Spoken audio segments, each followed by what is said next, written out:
if there's a word from the Lord. Amen.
Let's give the Lord another hand clap.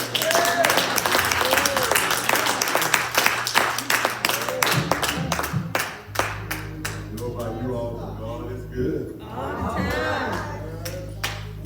Mighty, mighty good. Yes, Lord. You know, we live in trying times now. And just so much that is happening. But we know God is still on the throne.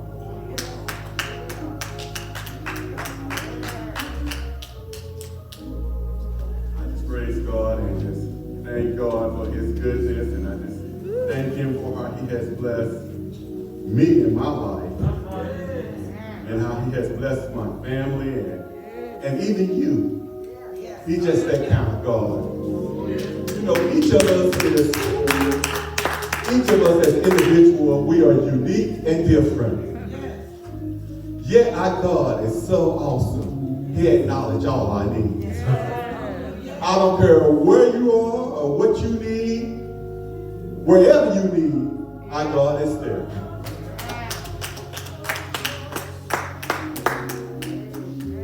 I'm here to give you a word from the Lord. I'm just taking one step at a time to do what I need to do for the Lord.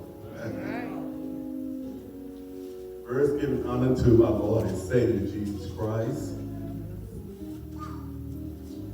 to my pastor, who just so diligently work with each of us and give us a chance and allow us to come and say a word every now and then.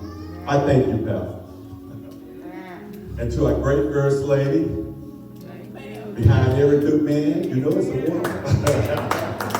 Our first lady is right there. Even to my own wife, I just want to thank God for her. She completes me. And to all the social ministers, those that are absent, and to Reverend Gray, my brother in Christ, and to each of you, I just want to say thank God for allowing us one more time to come together. I am going to go back into the Old Testament, to an Old Testament book that everybody is familiar with, and an old story that everybody is familiar with. It's in Ruth. I want you all to turn to Ruth, the first chapter, and the 16th verse. If you will stand for the reading of the scripture.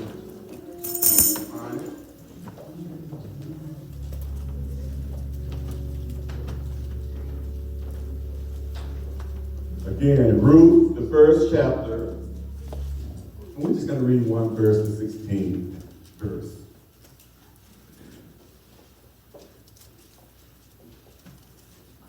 If you have it, say amen. Amen. Right.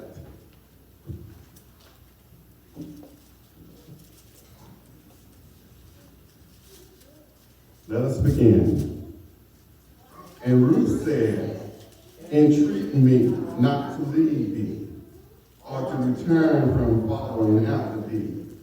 For whether thou goest, I will go, and where thou longest, I will lodge. Thy people shall be my people, and thy God my God. I want to talk to you all about from emptiness to restoration. From emptiness to restoration. Let us pray. Oh, Heavenly Father, thank you, oh my Lord, for allowing me one more time. Oh, Lord, giving me the opportunity to preach your word, oh Lord. Yes. Use me as a vessel, oh Lord. Use me, oh Lord, that I may say something that make a difference in someone's life, oh Lord. Oh Lord, I know you are the boss of my life, and hopefully I can carry that on, and someone else will know you also their boss as well. Because we know, God, you are in control, and we give you all the glory and all the honor. Amen. Amen. In the story of Ruth, who decided to stay with her mother-in-law, Naomi, after a tragedy that struck her family. In the book of Ruth, this is a beautiful story. It's well written. It's unknown who the author is in this book, but the poet and how they wrote this book is just beautiful. It's a delightful story.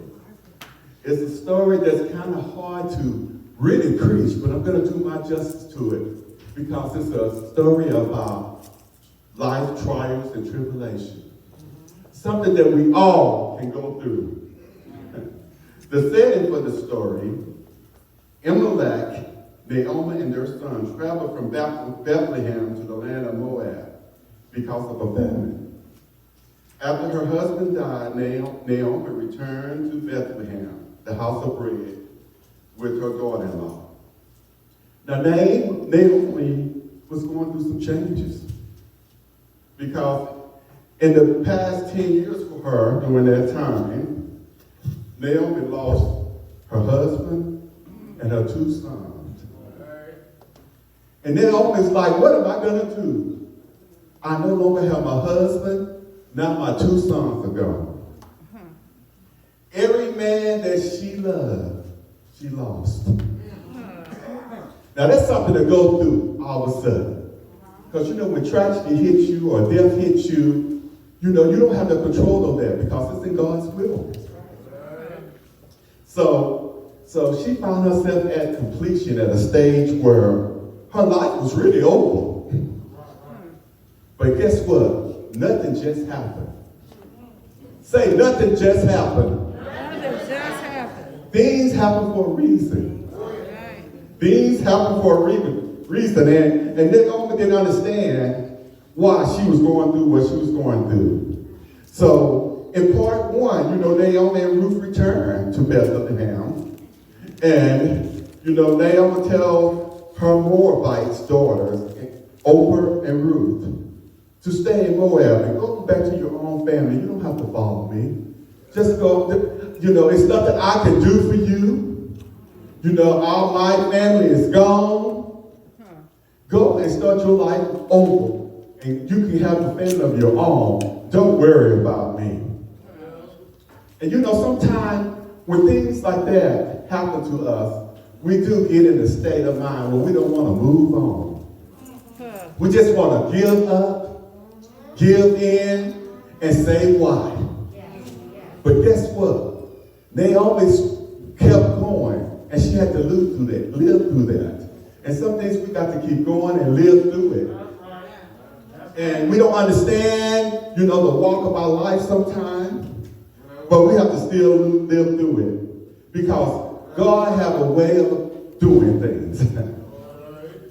And so, as we go on, Naomi was going through a pain that she could not describe. She was bitter. And, you know, of course, she said, don't call me Naomi, which Naomi meant pleasure. And she said, call me Mara. That means bitter. So she was a bitter woman. And she was to say, I don't know about you, but sometimes things happen in our life. It just set us back. And we just can't move forward. Sometimes we get stuck in that stage. But we got to learn to lean on God. So when you're dealing with pain, pain is a strange company keeper. And it brings the oddest people around you too. There is a secret fraternity when you go through stern emotional grief. You feel those who are lost. You feel for those who have lost a loved one, and you can relate to them. Now, you know, we have all kinds of counselors who are in place to help everybody to process that. And, you know, but just because the individual have a piece of paper, and if they ain't went through what I went through, if they don't feel the pain that I'm going through, they can't relate to me. Sometimes a counselor can't fix it, or even a friend can't fix it, but God can. So we struggle in different ways, and that's what I want to point out. We struggle in different ways with our life. I know through my life I have some downfalls, and I have struggled through my life and everything. But from those struggles, my pathway was made. I learned from them and kept moving because I know God is the foundation of my life. God ordered the step of a righteous man. And I try to take my step, every step, and I try to let him lead my way, lead me and direct my path. So whatever struggle I went through, it was for me. We have to know that whatever we go through, we're going to stumble and fall because we live in a we're deprived individuals. Ever since Adam made the great fall, guess what? You're going to make it too because we all are sinners. We all are lost and we need some direction. But you don't know if you don't know what the person is experiencing, or if you don't understand their pain, sometimes you can't deal with it. But sometimes I know that God can take care of it. He can fix it. Yes, he can. There is something about going through death and loss and pain. Which is why I brought this up, because this week, there has been a lot of things going on with individuals that I know, at my job, folks who are just bitter, folks that just lost because they have lost loved ones, folks that are just lost because of the new normalcy. They can't handle it. Folks just don't understand, after a while not being hugged, talking to your friend, and changing everything and being secluded by yourself sometimes and not communicating with others and everything. It gets to us. And, so I brought this up because, it's a lot of dysfunctioning out there now. And, although we're going through it, God still is on the throne. So in order to move on, we have to lean on God and not our own understanding. And so, Oprah, she was like, okay, I agree, I'm just going to stay, I'm going to move on. But not Ruth. Ruth had this compassion for her mother-in-law. She had a love for her mother-in-law who she just loved her unconditional. You don't see many ladies in a nice relationship with their mother-in-law. Think about it. That's true. God bless that my wife and my mother get along really well. Praise God. I had to pray on that.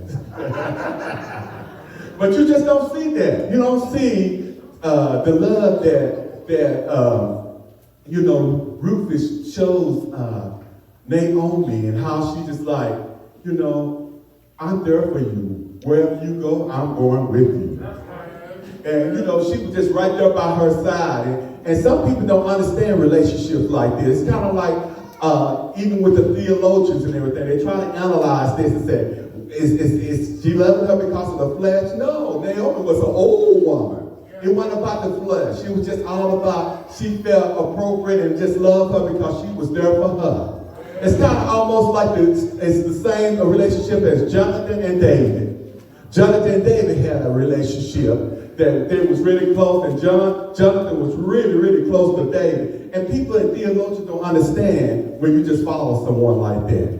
Even with Timothy, what made Timothy give up all his ways and go and follow Paul? Paul was in a jail cell. Timothy was outside of the jail cell, giving him, preaching to him, encouraging him, doing his errands and everything like that. It just happened. Things just don't happen that way, but it does. And relationship like that, sometimes we don't understand it from our own mindset. But Oprah agreed to leave, but Ruth refused to leave Naomi and accompanied her to Bethlehem. So let me tell you this. If you're down in despair and someone wants to walk, let them walk. Sure. Now, I'm not saying nothing bad about Oprah and everything, That's all the book said about her. That don't mean she did anything wrong. But it ended with her, the other daughter-in-law. But sometimes when you're in despair and you need to go, it's the reason why people walk out your life. They're not part of your destiny. And so, it's okay to walk. Go on, I love you. You do what you need to do. It's okay to just walk and move on. Sometimes we want to hold on to things, and some things are not meant to hold on. Yeah, it's not worth holding on to because we all get caught up in everything. So I don't know if it's whatever, if it's a relationship that you can't move forward from, let it go. If it's one-sided, it's not a relationship. If it's something that you just can't move on, you got to walk away. Or if it walk away from you, there's a reason for that. God have another path for your destiny. One thing I want you to know is that whatever the reason is, God got you because he never sleep or slumber. God knows who you are. God knows how old you are, and he knows who mistreats you. And he knows who mistreated you. And he knows who abused you, and he knows who rejected you. He knows about your sick child, and he knows about your financial needs. And he knows about your drug problems, and he knows all your secrets too. God is still on the throne. Whatever happened and everything, he got you.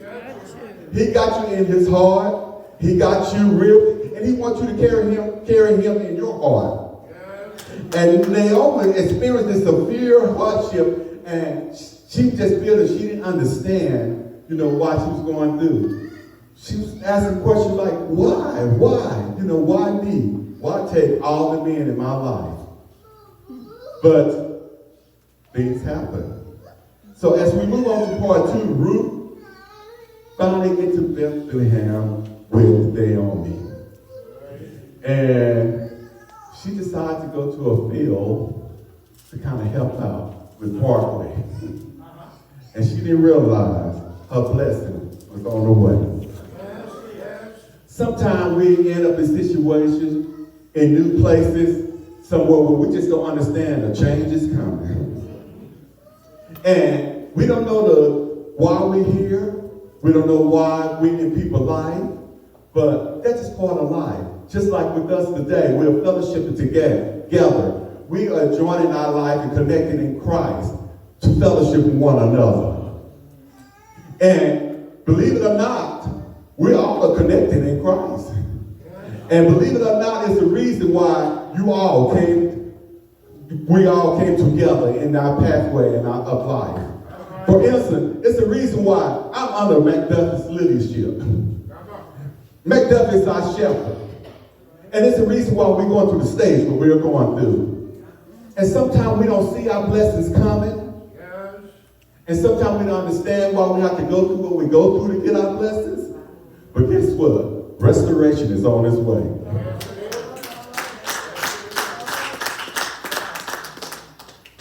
And so, in the action of Ruth, she didn't realize that she was being blessed, and she was going to be blessed by one of the relatives of Naomi, Boaz. And so she came back all excited, telling that, all the nice things that this young gentleman was doing. God put people in our life. People don't have to be nice to us. People don't have to do for you. People don't have to do good things in order to get good things back from you. But some people are just kind. And for some reason, I don't know about you all, some people think that because someone is being kind to them, or whatever, what's their motive? Can their motive be just because of love? I'm just doing this out of kindness of my heart. It's not always a motive behind everything. But with this action that was taking place was taking Ruth and Naomi to a new level. Boaz became a blessing to their family. Of course, Ruth gave her instructions to do what she needs to do as far as sleep at his feet, at Boaz's feet when he was asleep, and just told her what she needs to do in order to get to the next level. And the next level was marriage. and so sometimes, I don't know about you, but some of the young people don't want to listen. That's right. They just don't want to listen. It's a stage that we all go through. I remember when I was young and everything, believe it or not, I had my days where I was going out every night of the week to the club, You can tell me nothing because I love good music. And if they had good music, Ricky was there. In my younger days, I tell you so. Maybe that's why I'm more stable now or whatever. But you know what? My dad them told me, Ricky, it's good to get out. My dad was a minister. I tried to be respectful to him because we was in a little rural area, community and everything. Everybody knew one another and everything. And I was okay. I was the kid that didn't have to go to the club. I was okay watching Lucille Ball and Carol Burnett and Bonanza. I don't know if y'all know any of them names and everything back in the day. But I was okay. I didn't want to do it. I didn't even want to go to my senior prom. That's how square I was. And I know you all probably say, oh, we don't believe that. Hey, the truth is the truth. That's my story. We all have a story that we have been through. And all of a sudden, my mom was like, Ricky, you need to get out now. You're going to be your own young man. You need to get out and experience some things. But what she say that for? Yeah, I got out all right. And I tell you, I enjoyed the music and I enjoyed dancing and everything. But I learned from that experience that, you know, if you teach what is the right thing at home, it'll circle right on around in your life and come right back to show your foundation. I know that I was ordered to do the right thing in God's eyes. And so from my experience, you know, we all gonna have a story that we have to deal with. And so I learned from my mistakes and, you know, and I had learned that, hey, we can move forward and we do need to lean on God for our direction because I never would have thought I would be here in Arizona. In the Delta. By the fact, I was trying to get Jack and us was trying to go up north because I want to live in cold weather. And I tell you, Glad you didn't. after what Texas went through not too long ago with the cold weather, I'm glad I didn't even deal with it. But I had the experience of, you know, going and dealing with some cold weather and everything, and I realized that was not funny. I like it when I call my mom, and, you know, and she's like, what you doing? It's cold. I'm in the heat and everything. And I said, oh, Mom, I'm grilling some steaks out here. You know, it's nice here. My cousin would call and say, hey, you know, we want to come and visit you and everything. And I try to explain to them, hey, you all need to come in the winter months and not in July. For some reason in Texas, everybody want to come down here in July.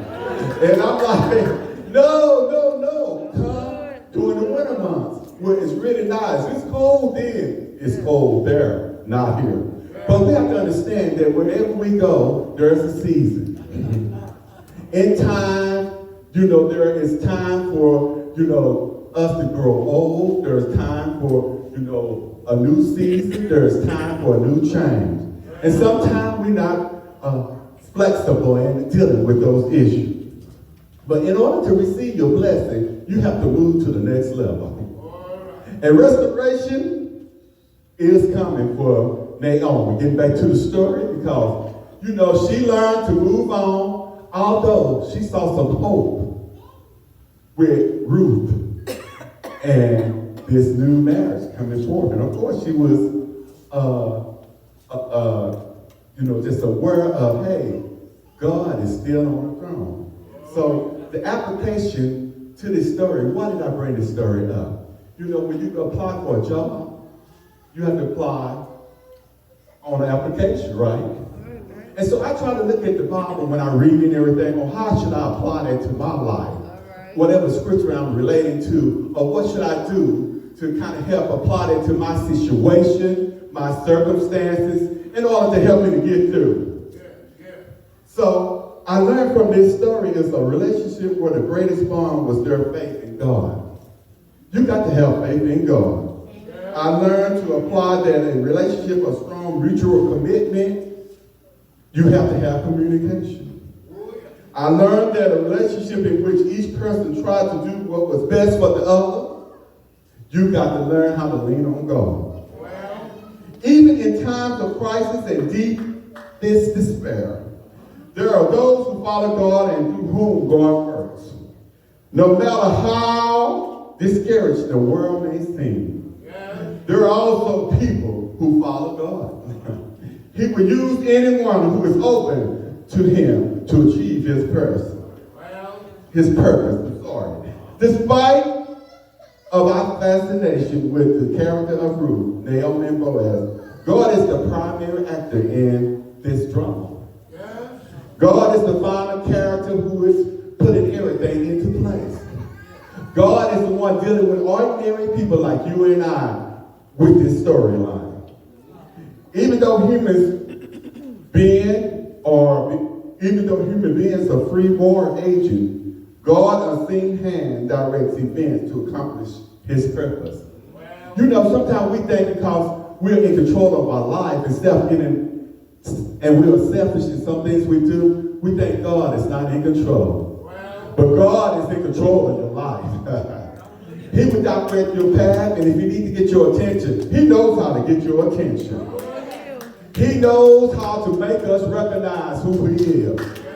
He knows who we are.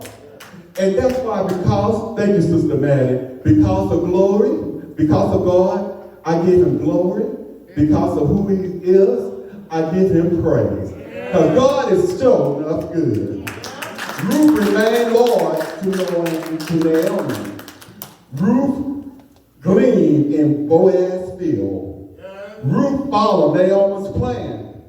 Ruth and Boaz are now married at the time. And with that marriage came new prosperity.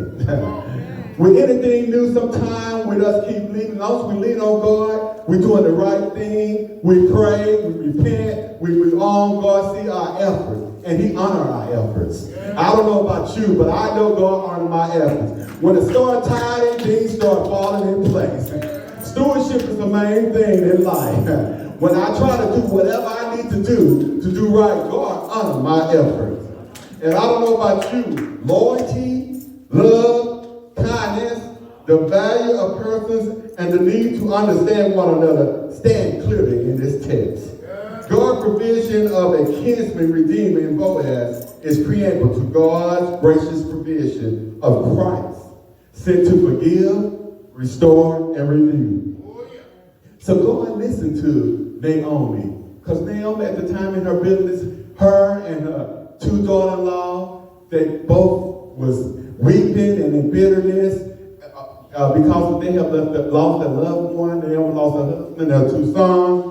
Guess what? God heard their cries. Ruth listening intently to Naomi. So Boaz from the Lord and served Ruth boldly served Naomi as if she was her own mother. So with this relationship, they learned to pursue and have faith in the same God.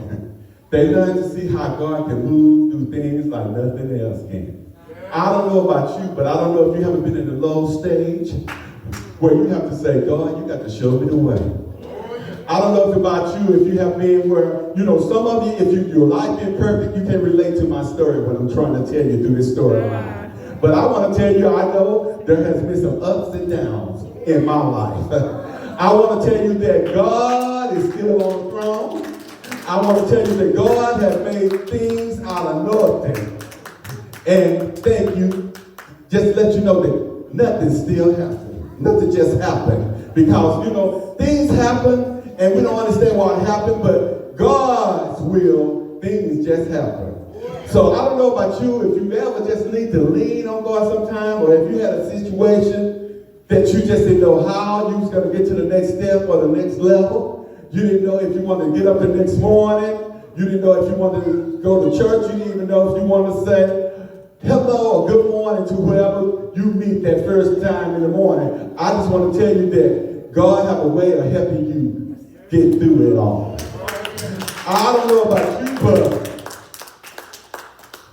through my downs and through my ups, God is still directing my path.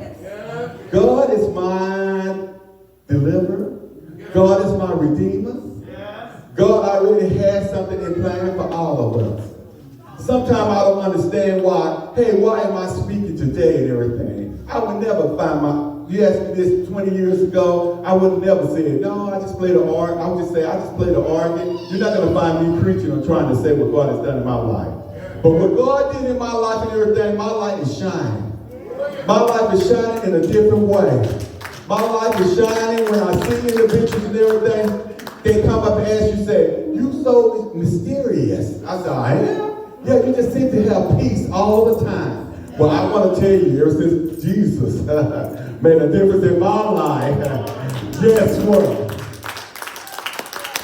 I am satisfied. I have a peace that surpasses all understanding. And so I just want to tell you that whatever the issue is or what you're going through this pandemic, keep moving. Keep living. Keep praying. Keep reading your Bible. Keep coming to church. Keep moving forward. Don't just sit and suffer. Keep moving forward to your next destiny. God is taking us all through something right now. And I know right now it's a dynamic that we don't understand. Why we're going through what we're going through. But God is still on the throne. I keep saying God is still on the throne. I know y'all saying, why you keep saying that everything? Because he is. I don't know about you. If I can say that, I say, God, thank you for all you've done for me. When I get a blessing and everything, I look up and say, God, stop that showing out. I look up and I say, God, you blessed me with a new day. I said, God, I didn't think this case was going to be solved at my job, but God, you have a new direction for this case. And I know it was nobody but you. I look at some of my cases in my caseload where kids are looking for someone to live with, and I'm like, Lord, this child needs somebody. This child needs somebody positive in their life. And I pray on that case. And I try to look through relatives and do a clinical research. It's a way where we look up to find a different foundation to help other children out. And you know, sometimes we get blessed. I come to work sometime and they say, hey, this young couple want to look into this case you've been talking about. Ricky, how did you do that? I look up and say, God, you're up to something else again. And I say, thank you, oh Lord. Thank you for all what you did for me. Now, that's why I say, because who God is, I give him the glory. I don't know about you, but have you just trusted him? Have you really just tried him? Let me ask that again, because some of you looking at me. Have you really trusted him?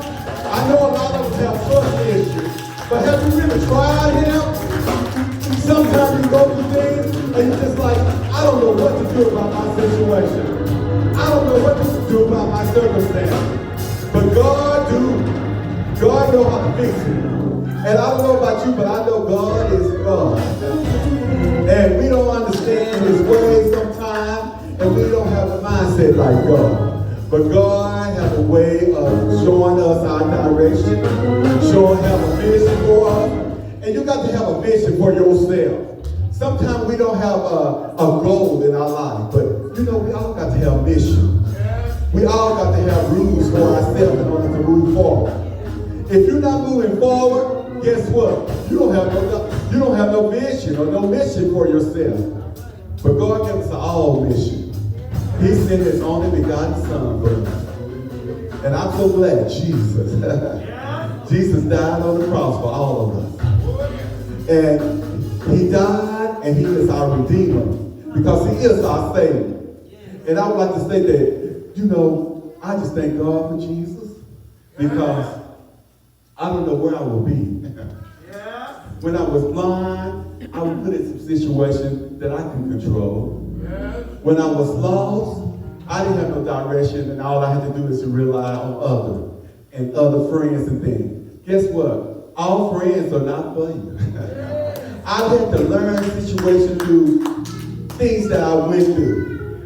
You might can relate to me about through my storyline, but I know everybody here have a story in their life that they can relate to, that you only know, but God brought you through it. And so I just want to say, I don't know about you, but oh, how I love Jesus. Oh, how I love Jesus. Because he first loved me. Jesus has been good. He lifted me up, and he's been a friend of the friendless. He's been a friend of those who are in need. He's a friend to the alcoholic and even to the drug abusers. But guess what? Jesus is there. The next step is, are you willing to receive him? Have you really truly received him in your heart? I tried him and I know I have received him in my heart. I've seen how he has changed my walk. I know I look kind of different to you all sometimes, or I might be spaced out somewhere, but sometimes I just be thinking about, God, thank you for all that you have done for me this week. Jesus is real. Jesus is real in my soul today. Is it real in your soul today? Just say nothing just happened. Repeat after me, say nothing just happened. Repeat after me, nothing just happened. Everybody saying, repeat after me, nothing just happened. Whatever you're going through, it was meant for you to go through there. Because God put it in your pathway to take you to a new level. We stumble, but get back up again. Because God is our rock. Jesus is our rock. Have you leaned on Jesus?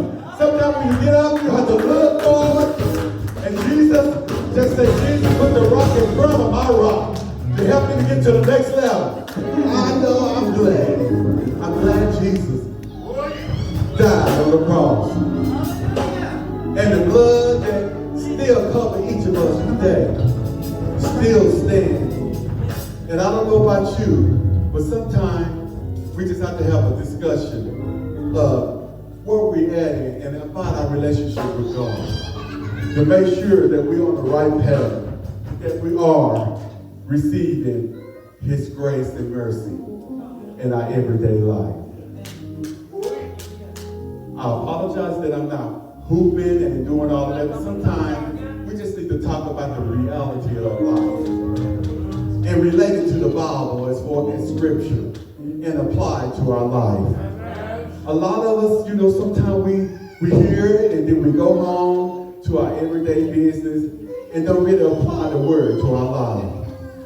Each day, your step is not ordered. Sometimes, what I mean by your step is not ordered, you might go find yourself in a dangerous situation that you don't see today, but it's in God's will. And so what I am saying is that we never know every minute, every second, and every hour. We're living in crazy times, but we have to lean on God and trust him and make sure we are right with God. Are you right with God? Are you right with God?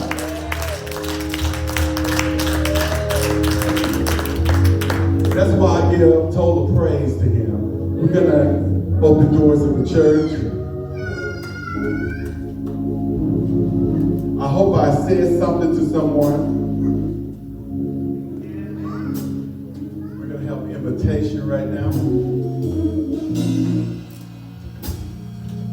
Because we need to give total praise to God. God is the joy and the strength of our life. Yes, he is.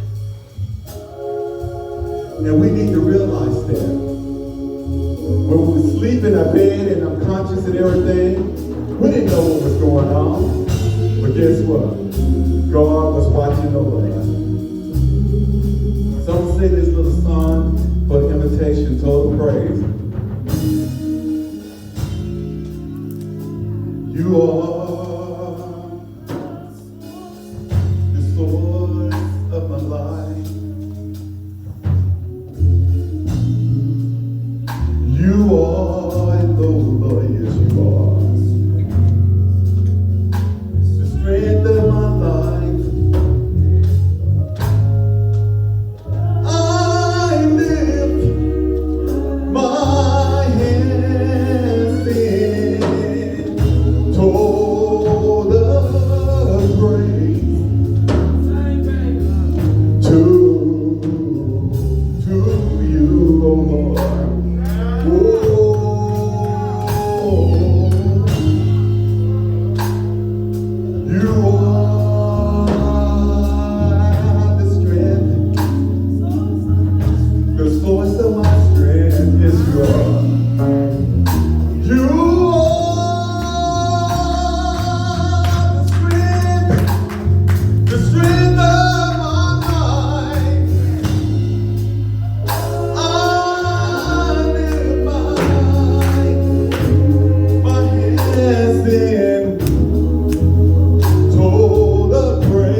Brother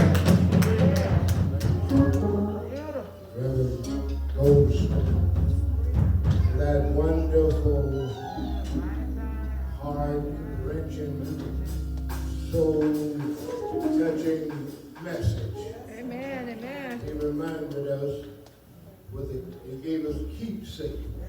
Right. That is, nothing just happens. Everything happens for a reason. Everything has its purpose. Just stop complaining. You know, I decided that I'd quit complaining so much. Somebody pass you and cut in front of you, slow you down and all that. And I knew that would make me so upset. They get into the bobblehead where they got construction and slow you down. But then the Spirit says, well, they may have just saved you from being in an accident up ahead. So nothing just happens for the sake of happening. Everything has a purpose. Amen. Let's just look at God's action in whatever we're dealing with.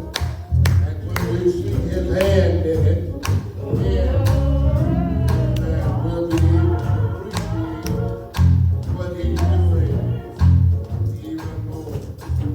Now, all right.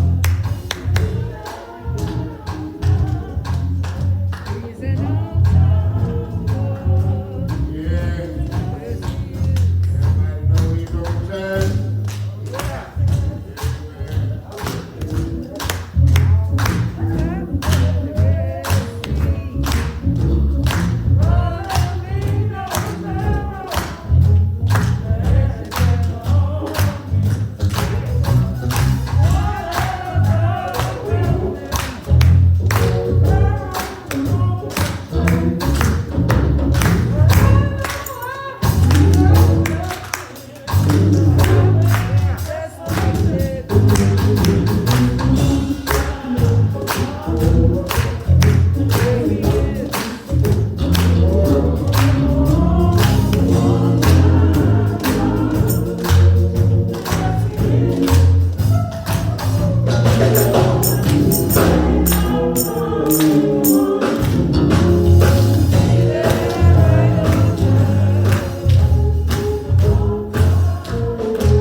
Now, you do know that Easter is coming up on us in a couple of weeks.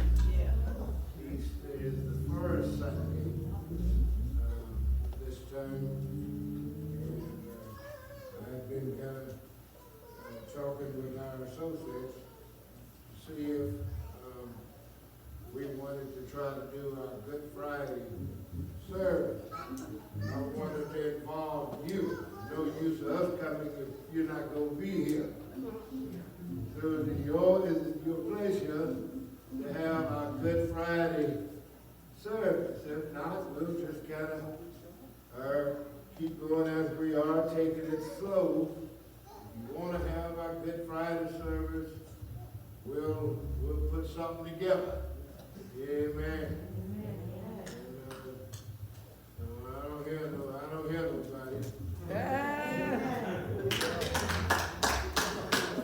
I need more than three.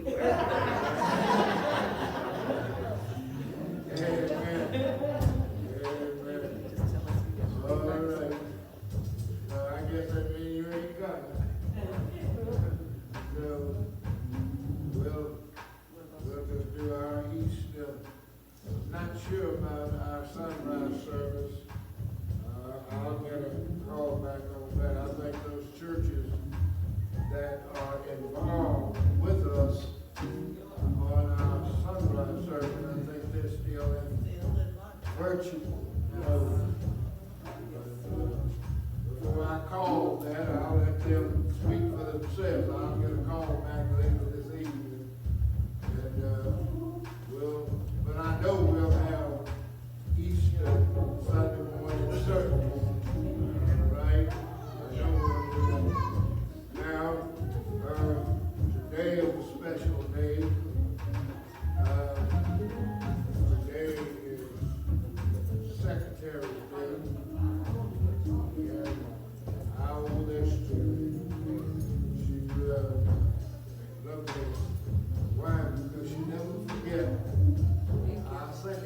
Thank you.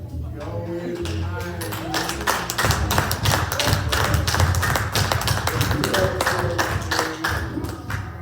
We always try to do a little something for them. Amen. You want me to get it?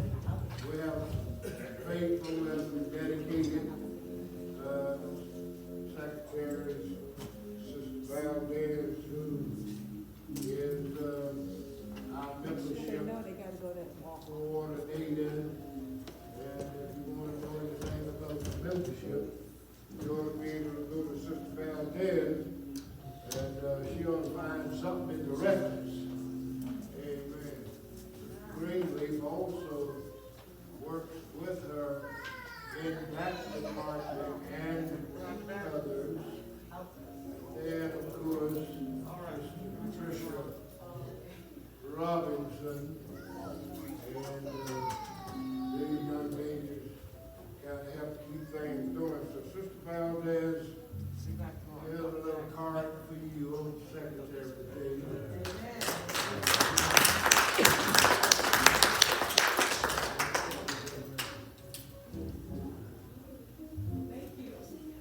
This was Sister Greenleaf. Thank you. Sister Patricia Robinson. I want you to know that due to constant consideration of your first lady, you make sure that you're not left out. All right, thanks again for your presence and your participation. Thank you, Reverend Gholston, for that beautiful, beautiful message. Reverend Graves for letting me sit back and be lazy. I was not really that lazy.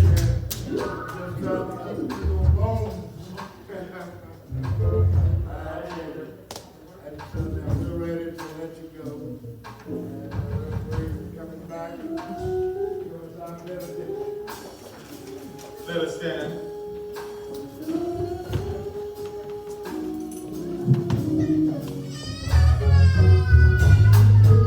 Let us sing our rendition.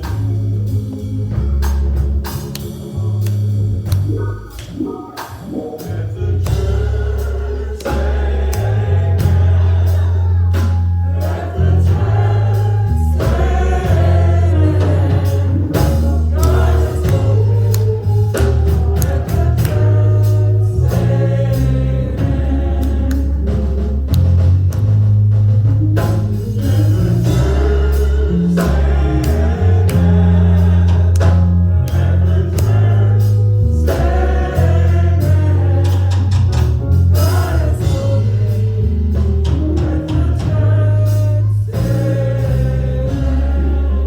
Let us look to the Lord. Eternal God, our Father, how we thank you again for your spoken word, Father God. Father God, we thank you for knowing that when we become empty, God, that you can restore us, Father God. Father God, we thank you for the message and the messenger, Father God. We ask you to bless him, that he can continue to stand and preach on our new word, Father God. Now may the grace of God and the communion of the Holy Spirit rest